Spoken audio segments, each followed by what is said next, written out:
السلام عليكم ورحمة الله وبركاته. بسم الله الرحمن الرحيم، الحمد لله رب العالمين، وأفضل الصلاة وأتم التسليم على سيدنا محمد وعلى آله وصحبه أجمعين. اللهم أخرجنا من ظلمات الوهم وأكرمنا بنور الفهم وافتح علينا بمعرفة العلم وصحح أخلاقنا بالحلم واجعلنا ممن يستمعون القول فيتبعون أحسن. وبعد. You're probably wondering what this is. This is an olive color. And this is its RGB hexadecimal code. RGB stands for red, green, and blue. This color code is a way of representing a color by a combination of three values: the amount of red, the amount of green, and the amount of blue. This we can call barn red, and this is its hexadecimal RGB code. And this is black, and this is its RGB code. And by coincidence, this is exactly how I've been made to feel for a portion of my life. Worthless. I stand before you not as a psychologist, not as a socialist, not as a psychologist or sociologist, nor as someone with a PhD in critical race theory. I stand before you as a human being, a black human with unfortunate experiences here in Canada and where I grew up here in Hamilton. Allow me to share two of my stories with you before we get into the main topic. The first brings us to an incident that happened in high school. For context, I went to a school that no longer exists anymore called Barton. Nothing to do with the jail. It was on the mountain. Upper Gage, I believe it was. Is that? Upper Gage, Mohawk? Somewhere around there. I went to a school that had many skinheads. And these skinheads had a gang called the HKC, the Hamilton Killer Crew. And one day they roamed around the hallways looking for one particular black student. Imagine a gang walking through and around your school halls. They searched everywhere for this individual. They looked in the gym, they couldn't find him. They looked in the changing rooms, they couldn't find him. They looked in the bathrooms and they couldn't find him. Where was he hiding? The library. They were racist even in their racism. The second story brings us to the summer of 2005. I was around 15 years old, and I remember going to a basketball court I would usually go to in a predominantly black neighborhood. And for context, I was 980. If anyone's familiar with 980.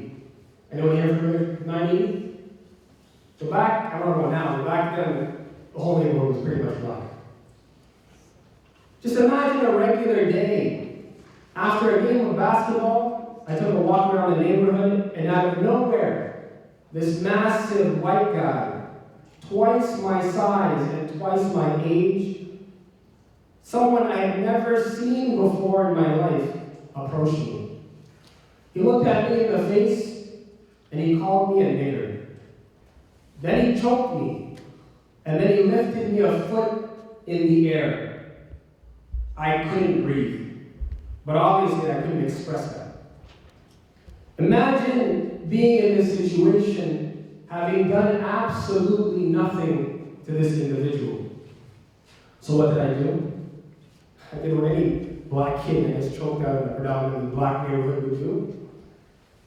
After he released me, I came back a few minutes later with some niggas, twice his size, some carrying weapons. but the man who attacked me was nowhere to be found. Imagine if they had found him. I honestly don't know if that was the right solution. Would them jumping him have prevented him from doing something like this again to a random black kid? Maybe. Would it have removed the racism from his heart? I don't think so. I think it would have only made it worse. Unfortunately, there are way too many stories like this for me to share, and simply not enough time. You may be wondering, Dirie, that was Canada. That was back then. Canada's different now. After all, we have a Speaker of Parliament who's black. We have many members of Trudeau's cabinet which are from visible minorities. That's not changing anything. Hate crimes are increasing. Thousands of reported hate crimes just last year. Just imagine how many were not reported. If we simply treated people the way we want to be treated ourselves, the world would be a much better place. Racism costs us all. Racism doesn't make sense. But I get it. For those people who don't have faith, I get it. But I'm deeply annoyed and disturbed when I see racism within our Muslim community. Racism is nothing but a symptom of arrogance, or a byproduct of arrogance. Racism, arrogance, these are all ancient things. It's nothing new. Allah subhanahu wa ta'ala tells us in Surah Al-A'raf, verses 11 to 13, when Allah subhanahu wa ta'ala is discussing the creation and the formation of Adam alayhi salam, Allah commanded the angels, and amongst them was Iblis. Allah commands them all to make sujood and prostrate to Adam to recognize his greatness. And you all know the story. The angels did, but Iblis refused. Imagine seeing thousands, maybe millions, billions of angels doing exactly this sujood, ordered by Allah subhanahu wa ta'ala, and then one thing is sticking out from the crowd, refusing. So when Allah subhanahu wa ta'ala asks Satan, why did you refuse to make sujood before Adam? He replies, Ana khayrun minhu. I am better than him. Ana khayrun minhu. Khalaqtani min nar wa khalaqtahu min tin.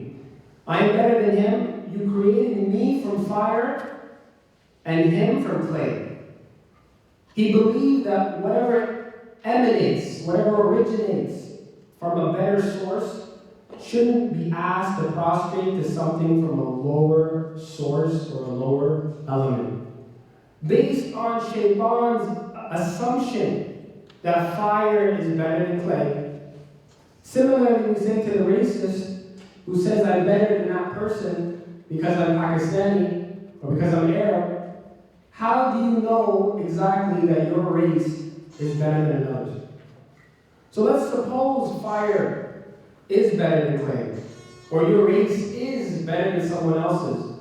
Just because a material is better than another, that doesn't necessarily mean that whatever is formed from that material will automatically be better. Virtue comes from Allah subhanahu wa ta'ala. So Shaitan's logic was all wrong. Shaitan looked at the physical and not the spiritual, the tashrif, the honor that Allah subhanahu wa ta'ala gave Adam. Racism is satanic. Racism is Satan-like. The racist role model is Shaitan. There's no place for arrogance in any religion or even logic. Everyone, we have to understand, is susceptible to arrogance. Don't ever think for a moment, other people are arrogant, I'm not arrogant. Anyone is susceptible to arrogance. You don't have to be necessarily great to be arrogant. One of the beautiful definitions to arrogance by the great 15th century Moroccan scholar, Ahmed Zarruq, rahimahullah ta'ala, he said, kibr, arrogance, is اعتقاد المزية وإن كان بأدنى درجات الضعف. that to believe superiority over another, even if you're the lowest class. You could be broke on the streets and still be arrogant. You don't have to necessarily be at the top. You can be from the lowest class of society and still be arrogant. Arrogance blinds people. Arrogance blinded Shaitan, blinded him from the command of Allah subhanahu wa ta'ala. Allah says in the next verse, قَالَ فَاهْبِطْ مِنْهَا فَمَا يَكُونُ لَكَ أَن تَتَكَبَّرَ فِيهَا فَاخْرُجْ إِنَّكَ مِنَ الصَّاغِرِينَ. Allah tells Iblis, then get down from paradise. It is not for you to be arrogant here. So get out, you are truly one of this disgraced. Imagine being a racist in front of Allah subhanahu wa ta'ala. The reason he was kicked out of paradise was because of his kibr. And the Prophet ﷺ tells us in the famous hadith, لا يدخل الجنة من كان في قلبه مثقال ذرة من كبر. That whoever has in his heart an atom's weight, a mustard seed, a very small amount of arrogance, will not enter paradise. This is the danger of arrogance. This is the danger of pride. This is the danger of racism over other people. It can lead to arrogance over Allah. It can lead to not fulfilling the commands of Allah subhanahu wa ta'ala. When will we realize that racism is a race to the bottom? Racism is a race to the bottom. Arrogance and racism, it starts off as a belief. Then this haughtiness, if you will, manifests into actions, such as looking down on people, placing yourself before others, disregarding people if they don't start by giving you salams, or if they fall short in praising you, right? They'll say stuff like, yeah, he's got a PhD, but he's Indian. What does he know? Yeah, he's got a PhD, but he's Nigerian. You'll fall short in praising people because of this racism. And it'll even lead to them rejecting advice when they are given advice. Who's this Pakistani telling me what to do? I am Arab. My Quran is Arabic. What's this Pakistani? What does this guy have to do with Islam? We hear this all the time. In the last week, I'm not exaggerating, in the last week, 2 white convert imams that I know personally in America, I won't mention their names, but they're pretty popular people, who are talking, and they complained to me about in their community, people are not respecting them just because they're converts. They're white. What do you know about Islam? You just converted last week. It's been 20 years, 30 years. But people will never respect you because you're not from their ethnicity. So what's the remedy for arrogance? This is a $1 million question. What's the cure? There's a general cure. Imam Ghazali, ta'ala, he mentions that the arrogance has asbab, reasons for them, reasons for the arrogance. And then he gives specific remedy for each of the causes. And I'll come back to the causes. But then he gives a general treatment, general remedy. The general remedy is that one understands themselves. That you look towards yourself and you figure out who you are, where you came from, and where you're going. And that is that you came from nothing. You came from absolutely nothing, and your body will become absolutely nothing. Allah subhanahu wa ta'ala tells us in verses that we all know.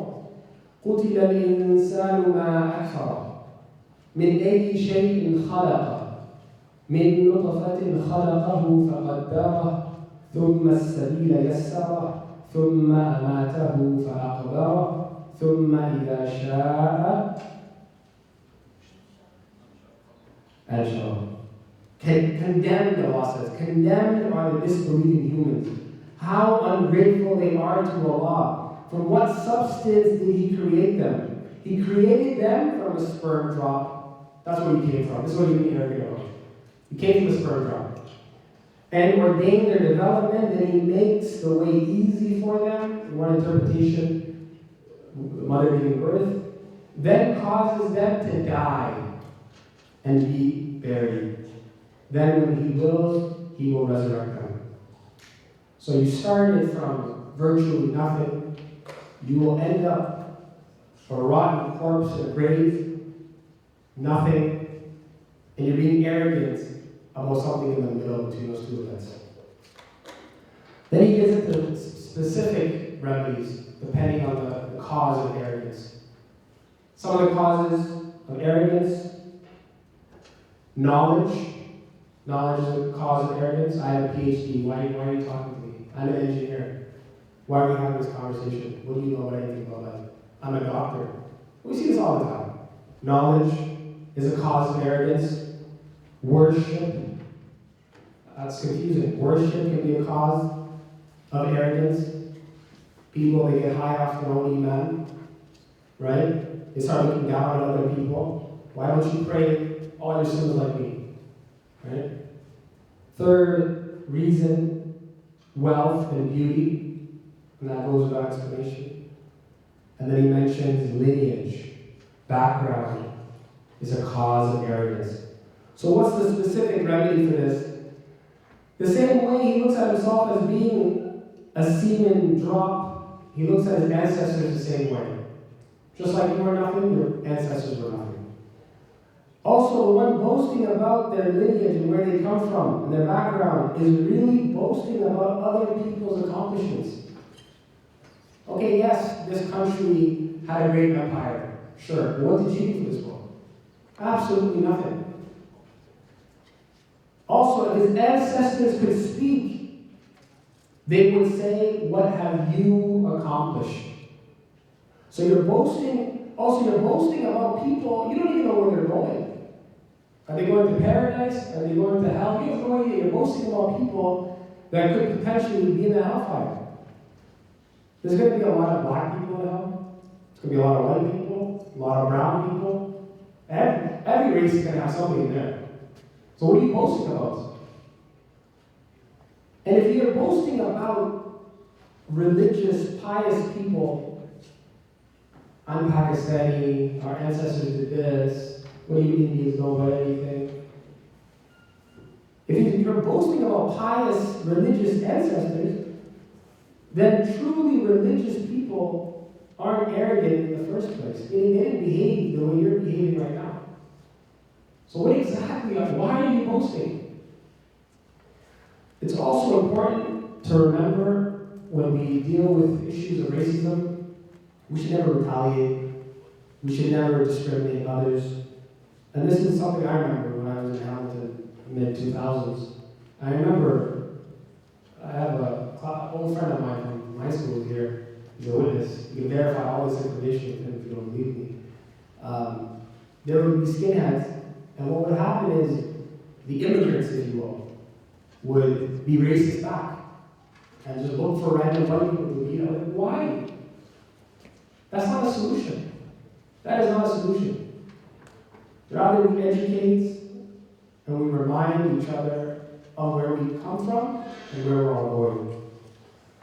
So don't insult other people, right? We always, I know all circles have this, unfortunately, where they make fun of ethnicity, right? If it's a bunch of Pakistanis and there's one Bengali, the Bengali guy will get picked on, right? If there's a bunch of Arabs and one Pakistani, the Pakistani will get picked on. If it's a bunch of Pakistanis and there's one Jamaican, the Jamaican will get picked on, right? And what we always hear is just words, you know. They know I'm joking. They know I'm joking. Oftentimes, they'll smile in your face, but really deep down inside, it really bothers them. And they're just really afraid to get laughed at further if they say anything. So don't insult other people based on their race, ethnicity, or anything like that. There's a hadith that al-Ma'rur, there was a tabi'i, second generation Muslim, al-Ma'rur bin Suwayd قال مررت بأبي ذر بالربذة. Al-Ma'rur is saying that he passed by Abu Dhar, the companion, radiallahu ta'ala anhu, in a city or a village called Rabada. which is about 170 kilometers northeast of Medina. And he explains, وَعَلَيْهِ بُرْدٌ وَعَلَى غُلَامِهِ مِثْلُهُ, that he had a type of garment over him. Abu Dhar had a type of garment over him, and his servant had the same. And something seemed a bit off to Al-Ma'ruf. You have a servant and someone that he's working for, and they're dressing the same. Something's not off. So Al-Ma'ruf asked him, he was curious, why are you guys wearing the same clothes? But he said, يا أبا ذر لو جمعت بينهما كانت حلة. He said, had you joined them together, meaning take that single piece of garment that he has, put it on top of the single piece that you have, now you have two pieces of garment. In the Arabic language, they call that hulla. It would only be called a hulla if it was two pieces. And it looks better. And they give him something else.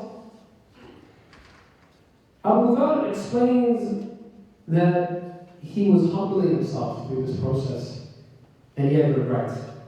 فقال إنه كان بيني وبين رجل من إخواني كلام وكانت أمه أعجمية فعيرته بأمه فشكاني إلى النبي صلى الله عليه وسلم.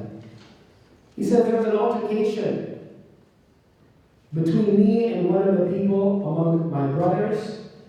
His mother was an Ajamiyya, she was a non-Arab. And I insulted him through his mother, or by mentioning his mother.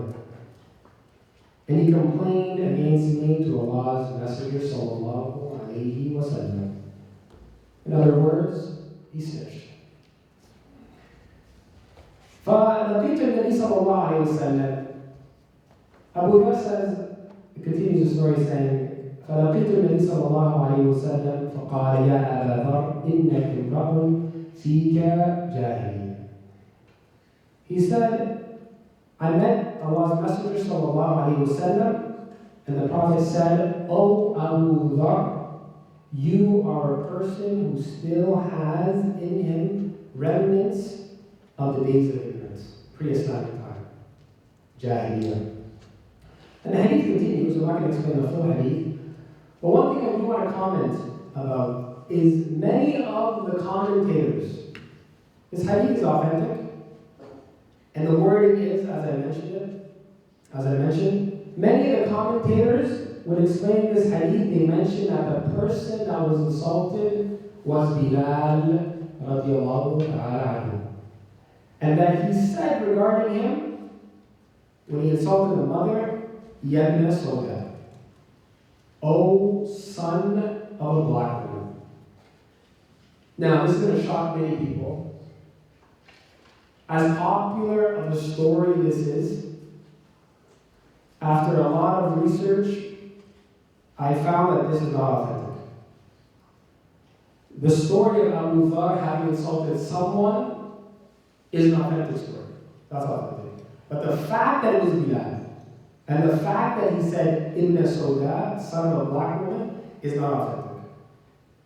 And I can share my references there if anyone's interested. But there's a chain, a hadith that comes in Shu'ab, Al-Iman Al-Bayhaqi, rahimahullah ta'ala. And when you study hadith sciences, you study Jarh al-Hadith and whatnot. And one of the people in the chain is a person by the name of Abu Abdul Malik Ali bin Yazid. And he was a weak narrator. Everybody, Imam Bukhari, many people criticize this person as being unreliable hadith narrator. And even a sheikh as well, from what I recall, impossible. So the story is not even authentic. We don't have any evidence to say that it was Bilal, number one, and number two, that he even said this. Bilal radiallahu ta'ala anhu was a man who was respected by the Muslims. He was someone who brought comfort to the Prophet sallallahu alaihi wasallam. The Prophet told Bilal radiallahu anhu one time, Ya Bilal, or he used to say rather, Ya Bilal, arihna biha. Bring us comfort through prayer, meaning call the adhan and bring us comfort. So the Prophet ﷺ is indicating that Bilaal is someone who brought him comfort. Why is it that whenever we think of Bilaal, we think of the black companion? We never refer to him as the comforter, the one who brought comfort to the Prophet ﷺ. Imagine being known to the companions as the mu'adhin of the Prophet ﷺ, and being known to future generations as just the black companion, the black guy. There's always that black guy there, right? He was the mu'adhin of the Prophet ﷺ. Islam elevates people. There's a famous story that once Nafi' ibn Abdul Harith, who was a Sahabi, anhu, he met with Umar ibn Khattab anhu, in a city or a town called Ussan, which is about 30 or 40 kilometers from Jeddah. And this was when Nafi' was the governor of Mecca. So Umar asked him, whom have you appointed as your deputy over the people of the valley? Nafi' said, Ibn Abza. Ibn Abza. So just as you have no idea who Ibn Abza was, Umar had no idea either. Umar said, who's Ibn Abza? He's a deputy? Who's Ibn Abza? And Nafi' replied, Rajulun min mawalina, one of our freed slaves. Freed slave becoming deputy. Umar radiallahu anhu, he said, Istakhlafta alayhim mawlan. You're appointing a freed slave over them? And Nafi' said, Innahu qari'un li kitabillah, alimun bil fara'id, qadi. He said, this individual, Ibn Abza, he has great knowledge of the book of Allah subhanahu wa ta'ala. He is well versed in the rules of inheritance. And he is a good judge, he's a qadi. And Umar replied with a very important statement, a hadith of the Prophet sallallahu alayhi wa sallam. He said, Inna Allah yarfa'u bihada al-kitab aqwaman wa yada'u bihi akharin. Allah raises some people in status by means of this book. This Quran raises and elevates people and brings down and lowers others. Imagine going from a slave to a deputy in presumably a couple of years. Islam elevates. And if your Islam is not elevating you, then perhaps you're not Islamming it correctly. It's reported in Bukhari that Umar ibn Khattab radiallahu ta'ala anhu, he used to say, frequently Umar used to say, Abu Bakr Sayyidina wa A'taqa Sayyidina. That Abu Bakr is our leader, he's our master, and he freed our leader. This is how the Sahaba viewed Bilal radiallahu ta'ala. One of the very first converts to Islam, someone who suffered greatly because of his religious beliefs. But we don't have time to get into the graphic, disturbing stories of the punishment and all the things that Bilal radiallahu ta'ala went through. I'm telling you all this because I want you to know and I want you to see that even if that famous story of Yabna Sauda, or son of a black woman, even if it was authentic, it didn't faze Bilal. It didn't shake his iman. He didn't doubt his faith. There's no report of Bilal becoming unlost and saying, I'm done with Muslims, I'm leaving, I'm going to live with the idol worship. Nothing like that. But unfortunately, whenever any of us goes through anything, any racism, anything we see, our faith is at risk now. What kind of faith is that? Just because someone calls you a name, you're doubting all of this. How some people live. And you're going to come across a lot of racists. And unfortunately, you're going to come across racist imams. It's going to happen. And you can't let that shake your iman. You can't let that bother you. I was in a country, I'm not going to mention the country's name, because when you do stuff like that, people stereotype. I was in a Muslim country, and there was a khatib at a particular university, Islamic university.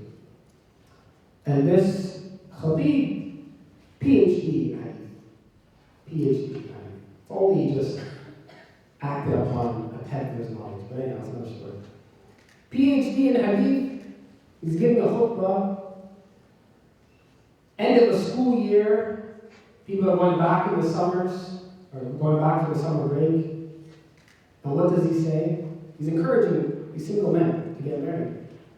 And he says, get married to Zawwaju! ولو كانت سوداء.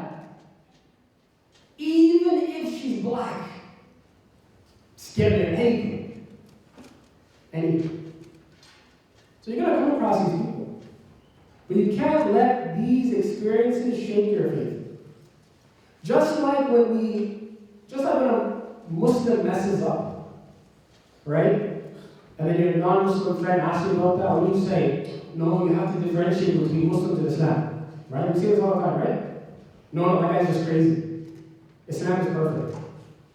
We have to remind ourselves of the same thing. Right? Just because some guy said something incorrect, we can't mix the two. There's Muslims, and then there's Islam. There's ignorant people, and then there's La ilaha illallah Muhammadur Rasulullah. So, how can a Muslim be racist? Allah subhanahu wa ta'ala eradicated racism when He said, هُوَ سَمَّاكُمُ الْمُسْلِمِينَ مِنْ قَبْلِ. Allah tells us, Allah has called you Muslims. That's what we are. In another verse, I think Sister Jennifer recited this. Allah subhanahu wa ta'ala says, إِنَّ أَكْرَمَكُمْ عِنْدَ اللَّهِ أَتْقَاكُمْ. That the most noble of you in the sight of Allah subhanahu wa ta'ala is the most righteous among you. And what do we hear every Friday? The khatibs always, every Friday, they recite, generally speaking, the same verses. And subhanAllah, by the end of the khutbah, we already forgot everything. What does the khatib say? What does he recite? يا أيها الناس اتقوا ربكم الذي خلقكم من نفس واحدة وخلق منها زوجها وبث منهما رجالا كثيرا ونساء. Almost every week, right? You hear this verse. What is the verse saying? Be mindful of your Lord who created you from a single soul. And from it He created its mate, and through both He spread countless men and women. We're all siblings. Allah says in another verse, إِنَّمَا الْمُؤْمِنُونَ إِخْوَةٌ. The believers are but one brotherhood. The believers are brothers and sisters. How can we expect to spread Islam to others if we ourselves are lacking in the basic, day-to-day practice? Basic things. Basic things we can't practice. Some communities are worse than others. I had a friend who was in Texas, African American, and he told me the racism in their Islamic school was so bad that he had to take his daughter out of Islamic school and put her into public school. That's how bad it got. And there's many communities like this. How can we expect to rectify our situation if we can't practice the basics?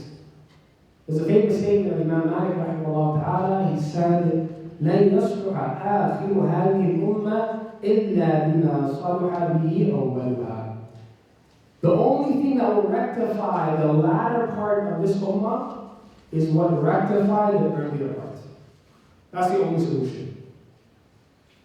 There's no other solution. Whatever fixed those Arabs that were really messed up, who would bury their daughters, who were killing each other over last name, who would drink so much. The only thing that helped those people was real Islam, a real application of Islam, the Quran, the Prophet ﷺ, only thing that's going to fix us is going back to that.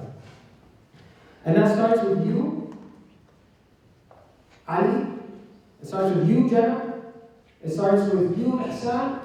It starts with every single one of us. Every single one of us here has a responsibility. All of us need to learn our religion properly, and we all need to act upon what we learn. Are you a Muslim first, or are you an Arab first? Are you a Muslim first, or are you Pakistani first? The hadith عن أبي عقبة وكان مولى من أهل فارس.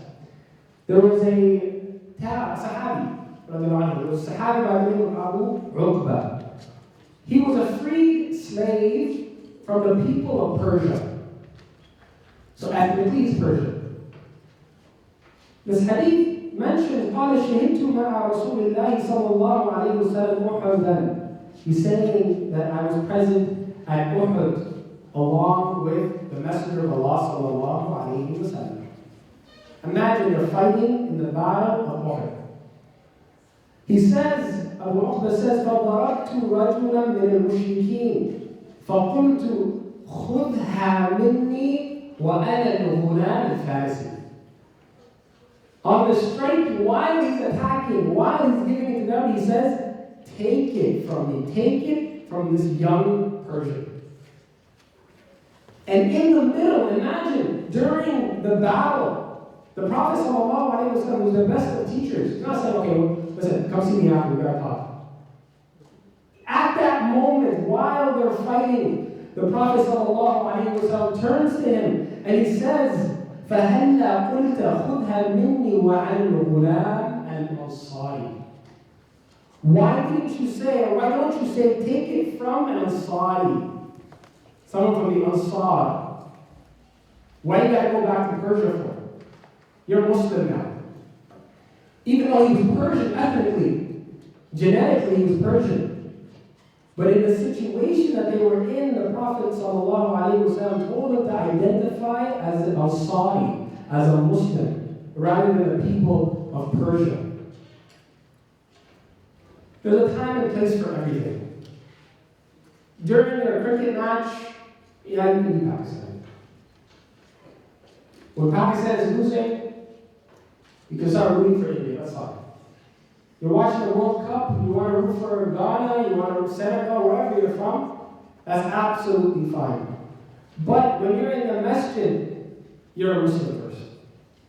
When you're in the NSA, you're a Muslim first. When you're in a protest, you're a Muslim first. Always remember that. In another hadith, the Prophet ﷺ tells us, إِنَّ اللَّهَ عَزَّ وَجَلَّ قَدْ أَذْهَبَ عَنْكُمْ عُبِيَّةَ الْجَاهِلِيَّةِ وَفَخْرَهَا بِالْآبَاءِ. Allah subhanahu wa ta'ala has removed, past tense verb, it's gone. Allah has removed from you the pride of the pre-Islamic period and its boasting of ancestors. Then he said, مُؤْمِنٌ تَقِيٌّ وَفَاجِرٌ شَقِيٌّ. People are only two categories. Either pious believer or miserable sinner. That's it. أَنْتُمْ بَنُو آدَمْ وَآدَمْ مِنْ تُرَابٍ. You are the sons of Adam, and Adam alayhi salam came from dust. This is the reason, this is the illah behind this nahi. This is the reason for this prohibition. Everyone goes back to one father and one mother. Everyone comes back or goes back to one father and one mother. Could you imagine being racist towards your sibling? Just because one shade darker, you're being racist towards her? Your own sibling. Just as nonsense, just as that doesn't make sense. What about your cousins? Can you start being racist towards your cousins? No. What if you just move it up a little bit? Your great-great-great-grandfather's, second cousin, third cousin. When can you be racist? Doesn't make sense. It doesn't make sense. We all come from one. And then the hadith continues. A couple of points I want to conclude with before I have a final conclusion. I just want to make two things very, very clear. Number one, Islam didn't come to abolish ethnicities. Rather, it came to make you a better person. Islam doesn't say forget who you are, or forget where you come from, or to only identify as a Muslim. Rather, everything has a time and a place. And it comes in the hadith. The Prophet ﷺ even encouraged us, تَعَلَّمُوا مِنْ أَنْسَابِكُمْ مَا تَصْلُونَ بِهِ أَرْحَامَكُمْ. Learn enough about your lineage to facilitate keeping your ties of kinship. Know about your family. That's fine. Second thing I want to stress, and this is something I wish I heard when I was your age, is what isn't racism is when your parents refuse you to marry from another ethnicity. I'll be very clear. If you are Pakistani trying to marry an Arab, and your parents don't want that, or vice versa, or you want to marry a Jamaican and your parents don't want that, or vice versa, that is not racism. First of all, you need to have more respect for your parents. It is not from birr al-walidain to accuse your parents of things they're not responsible for. Also, you have to understand, and I'm assuming most of you are not married, there are major cultural differences that occur between us. Yes, we're the same religion, but there are cultural differences. And marriage is not easy. Marriage, I'll say that again, is not easy. And you want to reduce as many cultural barriers as possible. It's easier to integrate when you marry from the same culture. Gender roles may be very different from one culture to another. When we look at the in-laws, for example, in some cultures, it's totally normal for the guy to bring his wife into his house. Maybe she's not expecting that. Language is a major factor. The person you're marrying won't be able to communicate with your grandmother, for example. And just because you don't care about that doesn't mean everyone else has to not care. You guys understand what I'm trying to say? Just because your parents don't want you to marry from another ethnicity, different culture, that is not necessarily racism. So you're probably wondering, you're probably asking, what can I do about this? I know all this. Racism, I know these verses. I know this. I know all that. Besides learning more about your beautiful faith and acting upon it, I'm not going to ask you to read a book on racism. I'm not going to ask you. I'm not going to ask you to join a movement. I'm not going to ask you to join a protest. I'm not going to ask you to be colorblind. I'm not going to do that. I want you to imagine. Whatever hexadecimal color code of skin you might have, I want you to imagine. Imagine yourself as those very people you might be stereotyping. Because we all stereotype. Periodically, when you're in line for your breakfast sandwich, or sitting in the masjid sitting next to someone who looks different from you, imagine being that person and just live out their life for a few minutes. Imagine going to university as an international student from India, wearing a turban and all the stairs. Imagine going to a mall as a Chinese immigrant in a random city in Canada. The laughter, the jokes. Imagine going to work at a bank as a Nigerian and all the suspicions. Imagine being racist towards your new Jamaican imam. Imagine meeting the Prophet ﷺ and him looking at you and saying that you have remnants of Jahiliyyah in you. Imagine meeting your Lord. Thank you.